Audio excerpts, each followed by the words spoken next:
আসসালামু আলাইকুম রহমতুল্লাহি ওয়া বারাকাতুহু। সম্মানিত বন্ধুগণ, ইসলামী আকীদা মতে কোনো বস্তু বা কোনো অবস্থা থেকে কুলক্ষণ গ্রহণ করা অথবা কোনো সময় বা স্থান বা কোনো মাস বছর এগুলোকে খারাপ মনে করা ইসলামী বৈধ নেই।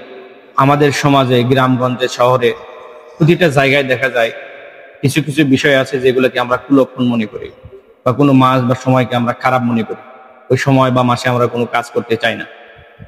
এই ধরনের আকীদা বিশ্বাস লালন করা, কুলক্ষণ মনে করা কোনো সময় বা কোনো বস্তুকে, এটা মারাত্মক গুনার কাজ, গর্হিত কাজ।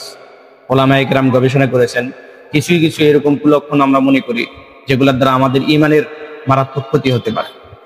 এর মধ্যে থেকে একটি হচ্ছে, কোনো মানুষ কোনো কাজে বের হয়েছে, তার পিছন থেকে যখন আমরা ডাক দেই ওই ব্যক্তিকে, তার স্ত্রী হোক বা কোন প্রতিবেশী হোক, পিছন থেকে ডাক দেওয়ার কারণে সে ওই ব্যক্তির উপর কঠিনভাবে রাগান্বিত হয় এবং এমন পর্যায়ে চলে যায়, হয়তো এটা মারামারি পর্যায়ে চলে যায়।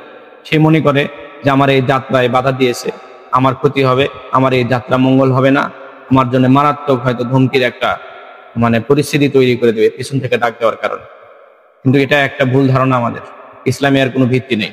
আল্লাহ রাব্বুল আলামিন এ ধরনের কাজ থেকে আমাদেরকে হেফাজত করুন। আসসালামু আলাইকুম ওয়া রাহমাতুল্লাহি ওয়া বারাকাতুহু।